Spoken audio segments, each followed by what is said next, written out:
New syllabus के according class 9th में maths में एडवांस मैथ्स को ऐड किया गया है। उस एडवांस मैथ्स का पहला टॉपिक है सेट। तो आइए जानते हैं सेट के बारे में। सेट होता क्या है? Set a well defined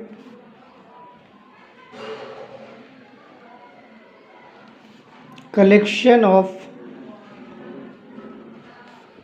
object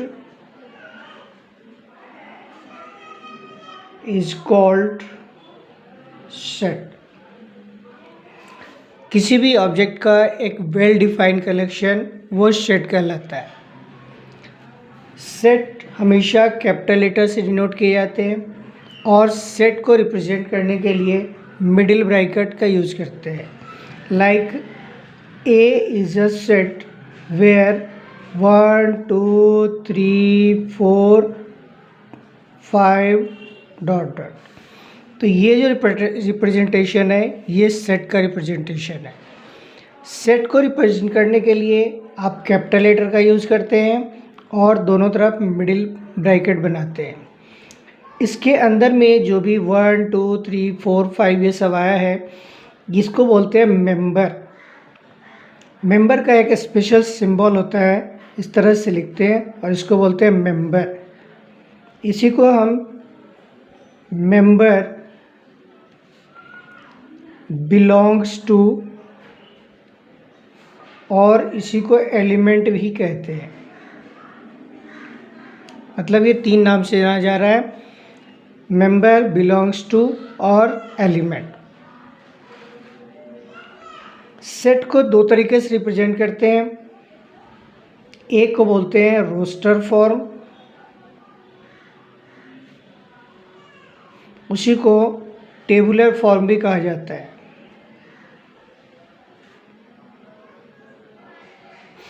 और दूसरा होता है सेट बिल्डर फॉर्म।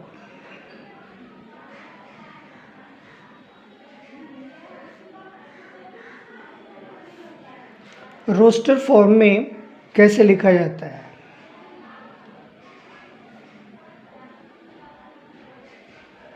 सपोज आपको इंग्लिश अल्फ़ाबेट के वॉवेल्स को लिखना है तो उसके लिए जो रोस्टर फॉर्म बनाते हैं,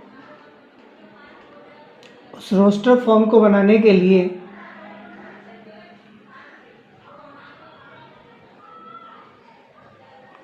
जैसे एक सेट का नाम दिया A is a set where A, E, I, O and U these are the members।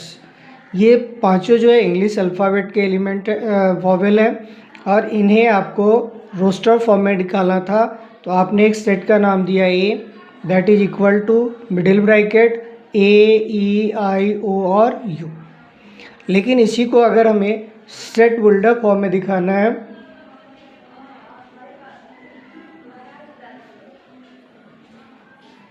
तो इसको रिप्रेजेंट करने के लिए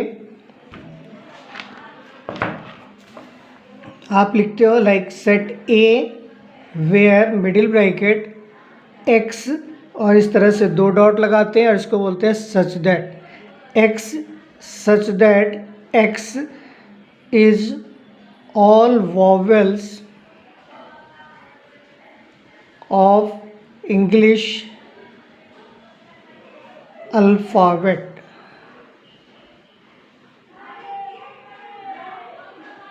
तो इस तरह से सेट बिल्डर फॉर्म में लिखा जाता है और उससे ऊपर आपने देखा रोस्टर फॉर्म। सेट बहुत तरह के होते हैं, उसमें से पहला जो है वो है आपका फाइनाइट सेट।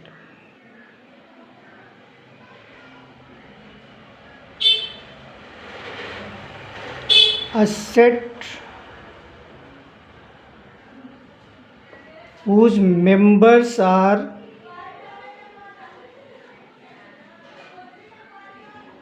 काउंटेबल। एक ऐसा सेट जिसके मेंबर्स गिने जा सकते हैं इज कॉल्ड फाइनाइट सेट। एक ऐसा सेट जिसके मेंबर्स गिने जा सकते हैं उसको बोलते हैं finite set. Like A is a set whose member are 1, 2, 3, 4, 5, 6, 7, 8, 9, 10। इसमें 1 से लेकर 10 तक के नेचुरल नंबर आए हैं, इसके नंबर आप काउंट कर सकते हैं और इसी कारण से इसे आप बोलेंगे फाइनाइट सेट। बट दूसरा है infinite set. Infinite set, a set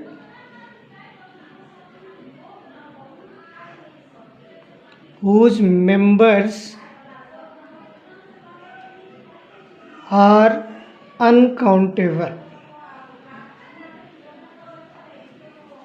is called infinite set।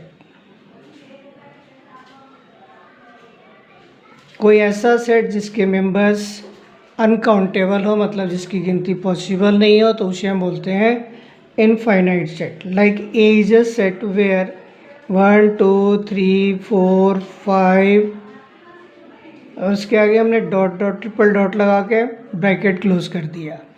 तो यहाँ पे जो ट्रिपल डॉट ये रिप्रेजेंट कर रहा है कि ये वैल्यू कहाँ तक जाके ख़त्म होगा, इसकी कोई लिमिट नहीं है और इसी कारण से इसे हम बोलेंगे इनफाइनाइट सेट, क्योंकि इसके नंबर ऑफ मेंबर जो है वो काउंटेबल नहीं है, इसका लास्ट वैल्यू हमें नहीं पता।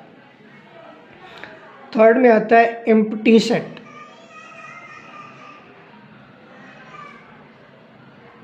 एम्प्टी सेट को हम नल सेट भी कहते हैं। तो नल सेट क्या होता है? A set which has no element. एक ऐसा सेट जिसमें एलिमेंट नहीं होते हैं इज कॉल्ड एम्प्टी सेट, उसे आप बोलते हो empty set. Like empty set को हमेशा इस तरह के सिंबल से दिखाया जाता है, मतलब एक जीरो टाइप का जिसे क्रॉस किया गया है, इसे बोलते हैं 5। और 5 का मतलब होता है नल सेट और एम्प्टी सेट जिसमें कोई भी मेंबर नहीं हो सकते। आगे आता है इक्वलिटी ऑफ सेट, जिसे हम इक्वल सेट भी कहते हैं।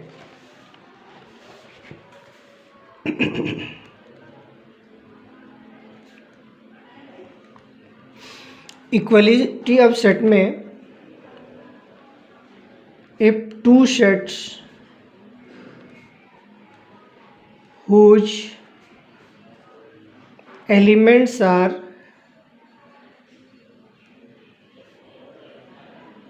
same is called an equal set, और इसी मेथड को बोलेंगे इक्वलिटी।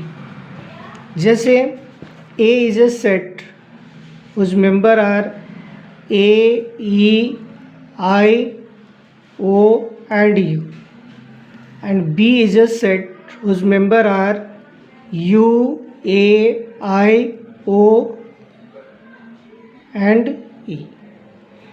तो आप देख रहे हैं कि ए में जो एलिमेंट है ए, ई, आई, ओ और यू, और बी में भी वही एलिमेंट हमें दिख रहा है यू, ए, आई, ओ और यू। तो ये जो सारे एलिमेंट हैं वो दोनों में सेम है, भले ही इसका सीक्वेंस जो है वो चेंज है, आगे पीछे है। तो यहाँ पे सेट में इस ऑर्डर को ध्यान नहीं दिया जाता, सेट में इस पर ध्यान दिया जाता है कि वो सारे एलिमेंट सेम है या नहीं है। चूँकि दोनों के एलिमेंट सेम हैं इसलिए आप लिखोगे ए इज इक्वल टू बी, और इसे हम बोलेंगे इक्वल सेट, और इस वे को बोलेंगे इक्वलिटी ऑफ सेट। होप सारे इंट्रोडक्शन कंप्लीट हो गए होंगे। एक्सरसाइज अगले वीडियो में। Thanks watching this video.